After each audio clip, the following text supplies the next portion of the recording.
இந்த வீடியோவில் எதை பற்றி பார்க்க போகிறோம் அப்படின்னா, நம்முடைய சேயோ நடப்பு 365ல வந்து பார்த்தீங்கன்னா, நம்ம டெய்லி கரண்ட் அஃபேர்ஸ் அப்படின்றது போட்டுட்ருக்கோம்.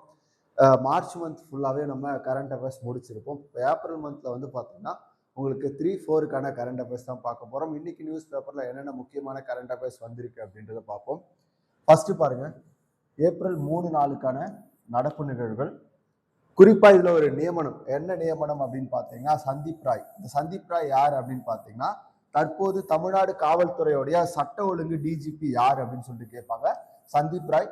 தேர்தல் ஆணையம் வந்து பார்த்தீங்க அப்படின்னா, இந்த தேர்தல் ஆணையம் வந்து இந்த நியமன முறையை வந்து மேற்கொண்டிருக்காங்க. ஏன் அப்படின்னு பார்த்தீங்கன்னா, தமிழ்நாடுக்கு காவல்துறையில சட்ட ஒழுங்கு டிஜிபி அப்படின்றவர் வந்து கிடையாது அப்படின்னா தற்காலிகமாக போட்டிருந்தாங்க. இப்போ என்ன பண்ணியிருக்காங்க அப்படின்னா, சந்தீப் ராய் அவர்களை நிரந்தரமாக நியமிச்சிருக்கு தேர்தல் ஆணையம்.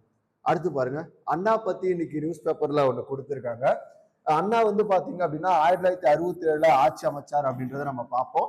இந்த 1967 அவர் ஆட்சி அமைக்கும் போது அவர் தேர்தலே போட்டியிடல. அப்ப தேர்தல போட்டியிடாம அவர் எப்படி சிஎம் ஆனார் அப்படின்னு பாத்தீங்கன்னா, தமிழக மேலவை சட்ட மேலவையில இருந்து அவர் என்ன பண்ணாரு, தேர்ந்தெடுக்கப்பட்டு சிஎம் ஆயிருப்பாரு. அப்ப 1967 தேர்தல்ல அண்ணா போட்டியிட்டாரா இல்லையா அப்படின்னு கேட்டா இல்ல. அடுத்து பாருங்க, ஆர்டிமிடிஸ். ஓகேவா, ஆர்டிமிடிஸ் 2 திட்டம் வந்து பாத்தீங்க அப்படின்னா, அமெரிக்க அரசாங்கம் இருக்கு இல்லையா, அதனுடைய அமைப்பான நாசாவால் உருவாக்கப்பட்ட ஒரு திட்டம். இந்த திட்டத்துல ஆல்ரெடி ஆர்டிமிஸ் 1 அப்படின்ற ஒரு திட்டம் வந்து செயல்படுத்தப்பட்டது. மனிதர்களை நிலவுக்கு அனுப்பக்கூடிய திட்டம் தான் இந்த ஆர்டிமிஸ் 2 திட்டம் அப்படின்றது. இதுல குறிப்பா எந்த நாடு சம்பந்தப்பட்டது அப்படின்னு கேட்பாங்க, அமெரிக்கா. ஓகேவா, இப்ப இந்த நிலவுக்கு மனிதர்களை அனுப்பக்கூடிய இந்த திட்டத்துல யார் யாரெல்லாம் போக போறாங்க அப்படின்னு பாத்தீங்கன்னா, ஒரு 4 வீரர்களை வந்து தேர்ந்தெடுத்திருக்காங்க. ஒண்ணு வந்து ரிட்வைஸ் மேன் கமாண்டர், இவரும். அதுக்கப்புறம் விக்டர் குளோவர், இவர் வந்து பாத்தீங்கன்னா பைலட்டு. அடுத்தது கிறிஸ்டியனா கோச், திட்ட விஞ்ஞானி. ஜெரிமி ஹென்சன், இவங்களும் வந்து பாத்தீங்கன்னா திட்ட விஞ்ஞானி. அப்ப இந்த 4 வீரர்கள் என்ன பண்ண போறாங்க அப்படின்னா, நிலவுக்கு பயணம் மேற்கொள்ள போறாங்க. அந்த திட்டத்துடைய பேர் என்ன அப்படின்னு சொல்லிட்டு கேட்பாங்க, ஆர்டிமிடிஸ் திட்டம் 2 திட்டம் வந்து பாத்தீங்க அப்படின்னா நாசா அமைப்பால என்ன பண்ண போறாங்க அப்படின்னா செயல்படுத்த போறாங்க. இந்த நாசா அப்படின்றது அமெரிக்காவுடைய விண்வெளி அமைப்பு. எப்படி நமக்கு இஸ்ரோ இருக்கும் அதே மாதிரி அவங்களுக்கு நாசா. அடுத்து பாருங்க, இந்திய தொலைத்தொடர்பு சந்தை. அதுல எந்த நிறுவனம் முதலிடத்துல இருக்கு அப்படின்னா, ஏர்டெல் நிறுவனம் வந்து முதலிடத்துல இருக்கு. ஜியோ இருந்துச்சு, ஜியோவை பின்னுக்கு தள்ளி ஏர்டெல் நிறுவனம் என்ன பண்ணிருக்கு, முன்னாடி வந்திருக்காங்க. அடுத்து பாருங்க, ஐஎன்எஸ் அரிதமான். இதான் அந்த கப்பல். இது என்ன கப்பல் அப்படின்னு பாத்தீங்கன்னா, அணுசக்தி நீர்மூழ்கி கப்பல். இப்ப அணுசக்தி நீர்மூழ்கி கப்பல்ல இதுவரையில 2 கப்பல் வந்து பாத்தீங்கன்னா நாட்டுக்கு அர்ப்பணிக்கப்பட்டிருக்கு. அப்ப இந்த ஐஎன்எஸ் அரிதமான் வந்து பாத்தீங்கன்னா 3வது கப்பலா நாட்டுக்கு வந்து அர்ப்பணிக்கப்பட்டிருக்கு. நாட்டினுடைய கடல் வலிமை அப்படின்றது மிகப்பெரிய அளவுல வந்து பாத்தீங்கன்னா உயர்ந்துகிட்டே போகுது. ஏன்னா நிறைய கப்பல்கள் வந்து என்ன பண்றாங்க அப்படின்னா, நம்முடைய அரசு உள்நாட்டிலே சொந்தமாக தயாரித்து வெளியிடக்கூடிய வேலைகளை ஈடுபடுறாங்க. அதுலயும் குறிப்பா விசாகப்பட்டினம், கொச்சி போன்ற இடங்கள்ல கப்பல் கட்டும் தளங்கள் மிக சிறப்பாக செயல்பட்டு இருக்கு. அடுத்து பாருங்க, ஐஎன்எஸ் தாரகிரி வந்து பாத்தீங்க அப்படின்னா போர்க்கப்பல். இதுவும் நாட்டுக்கு வந்து அர்ப்பணிக்கப்பட்டிருக்கு. இது முழுக்க வந்து பாத்தீங்க அப்படின்னா மேக் இன் இந்தியா திட்டத்தால உருவாக்கப்பட்ட ஒரு கப்பல் வந்து ஐஎன்எஸ் தாரகிரி. அடுத்து பாருங்க, இந்தியாவின் முதல் குவாண்டம் கணினி எங்க அமைய இருக்கு அப்படின்னு பாத்தீங்கன்னா அமராவதி. ஆந்திராவுடைய தலைநகராக உருவாக போற அமராவதியில வந்து இந்தியாவினுடைய முதல் குவாண்டம் கணினி வந்து அமைய இருக்கு.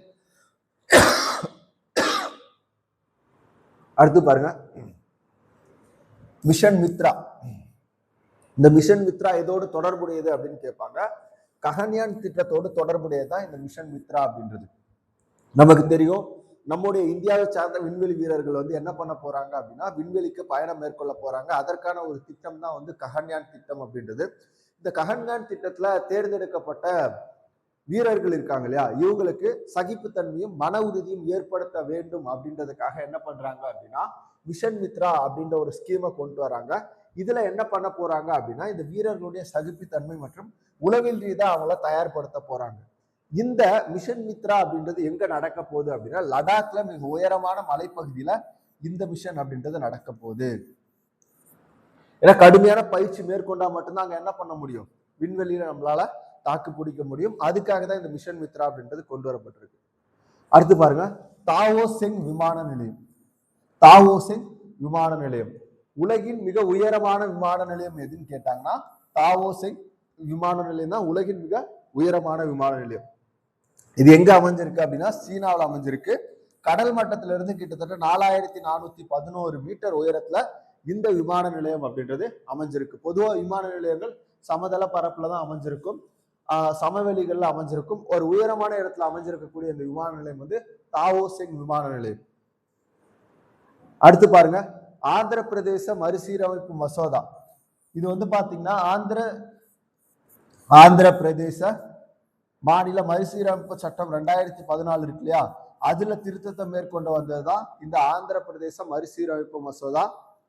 இந்த ஆந்திர மாநில மறுசீரமைப்பு சட்டம் 2014 திருத்தத்தை மேற்கொண்டிருக்கு. இது ஏப்ரல் 1 வந்து மக்களவையில நிறைவேற்றப்பட்டிருக்கு. இதுல முக்கியமான கீவேர்டு என்ன அப்படின்னு பாத்தீங்கன்னா அமராவதி ஆந்திர மாநிலத்தின் ஒரே நிரந்தர தலைநகராக அறிவிக்கப்பட்டிருக்கு. அமராவதி இருக்கு இல்லையா, அது ஆந்திர மாநிலத்தினுடைய ஒரு நிரந்தர தலைநகராக அறிவிக்கப்பட்டிருக்கு. சரி, பயிற்சி வினாக்கள் பார்ப்போம்.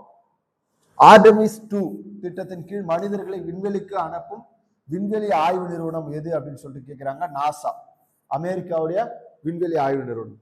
தமிழக காவல்துறையின் சட்ட ஒழுங்கு பிரிவின் டிஜிபியாக நியமிக்கப்பட்டுள்ளவர் யாருன்னு பார்த்தோம், சந்தீப் ராய்.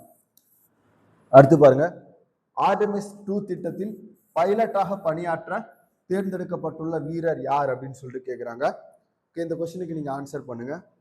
அடுத்து பாருங்க, உள்நாட்டிலே தயாரிக்கப்பட்ட இந்தியாவின் 3வது அணுசக்தி நீர்மூழ்கி கப்பல். மேல பார்த்திருப்போம், என்ன கப்பல் அப்படின்றத ஆன்சர் பண்ணுங்க. அப்ப இங்க இருக்க கொஸ்டின் எல்லாமே நீங்க ஆன்சர் பண்ணுங்க கமெண்ட்ல. ஏன்னா இது எல்லாமே நம்ம மேல பார்த்திருப்போம். மேக் இன் இந்தியா திட்டத்தின் கீழ் உருவாக்கப்பட்ட ஐஎன்எஸ் தாரகிரி எதனுடன் தொடர்புடையது? உங்களுக்கு தெரியும், ககன்யான் திட்டத்திற்கு தேர்ந்தெடுக்கப்பட்ட விண்வெளி வீரர்களுக்கு விண்வெளியை போன்ற கடினமான சூழ்நிலையில் சகிப்புத்தன்மை மற்றும் மன உறுதியை வளர்க்க மேற்கொள்ளப்படக்கூடிய மிஷன் மித்ரா பயிற்சி எங்க நடைபெறுகிறது? ஓகேவா, இதெல்லாம் ரொம்ப முக்கியமானது, ஆன்சர் பண்ணுங்க. கடல் மட்டத்திலிருந்து 4411 மீட்டர் உயரத்தில் அமைந்துள்ள உலகின் மிக உயரமான விமான நிலையம். அதே மாதிரி பாருங்க, ஏப்ரல் 2026 நாடாளுமன்றத்தில் நிறைவேற்றப்பட்ட மசோதாவின்படி ஆந்திர பிரதேச மாநிலத்தின் ஒரே மற்றும் நிரந்தர தலைநகராக அறிவிக்கப்பட்டுள்ள நகரம் எது? ஓகேவா, இந்த 8 கொஸ்டினுக்கும் நீங்க ஆன்சர் பண்ணுங்க. மேல நம்ம ஆல்ரெடி பார்த்ததுதான். இன்னைக்கு நியூஸ் பேப்பர்ல வந்த முக்கியமான கரண்ட் அஃபேர்ஸ் எல்லாமே பார்த்திருப்போம். இதுல குறிப்பா பாருங்க, நல்லா ரிவிஷன் பண்ணிக்கோங்க. அந்த ஆந்திர பிரதேச மறுசீரமைப்பு மசோதா, அடுத்து தாவோசெங் விமான நிலையம், மிஷன் மித்ரா, இந்தியாவுடைய முதல் குவாண்டம் கணினி எங்க அமைய இருக்கு, இதெல்லாம் ரொம்ப முக்கியமான current affairs. INS Taragiri, INS அர்தமான் இந்திய அணுசக்தியை இயங்கக்கூடிய கப்பல். இந்திய தொலைத்தொடர்பு சந்தையில யார் ஃபர்ஸ்ட் இருக்கா? அதே மாதிரி வந்து பாத்தீங்க அப்படின்னா நிலவுக்கு பயணம் செய்யக்கூடிய அமெரிக்க வீரர்கள் 4 பேர் கொடுத்திருப்போம். யார் யார் அப்படின்னு பாருங்க. இந்த ஆர்டமிஸ் திட்டம் 1 இதே சம்பந்தப்பட்டதுதான், அதோடைய தொடர்ச்சியா தான் இந்த திட்டம் 2 அப்படின்றது கொண்டு வரப்பட்டிருக்கு. இது ரொம்ப முக்கியமானது. தமிழக வரலாறு பண்பாடுல அண்ணா வந்து பாத்தீங்கன்னா 1967 சிஎம் ஆயிருப்பாருன்னு பார்த்திருப்போம். ஆனா அந்த தேர்தலில் டிஎம்கே மட்டும்தான் என்ன பண்ணிருக்கோம் அப்படின்னா போட்டிட்டு இருக்கோம். அதோடைய நிறுவனரான அண்ணா போட்டியிடவில்லை. அவர் சட்ட மேலவையிலிருந்து என்ன பண்ணிருக்காரு, முதல்வராக தேர்ந்தெடுக்கப்பட்டிருக்காரு. தமிழ்நாடு சட்ட ஒழுங்கு டிஜிபி. அப்ப பாருங்க, இன்னைக்கு கரண்ட் அஃபேர்ஸ்ல இருக்கக்கூடிய முக்கியமான விஷயம் எல்லாமே நம்ம பார்த்திருப்போம். இது ஒரு வாட்டி நீங்க படிச்சுக்கோங்க. படிச்சுட்டு அதுல நம்ம கீழே கொடுத்த கொஸ்டின் வந்து நீங்க டெஸ்ட் அடிச்சு பாருங்க. உங்களுக்கு வந்து எது எது ஞாபகம் இருக்கு அப்படின்றது தெரியும்.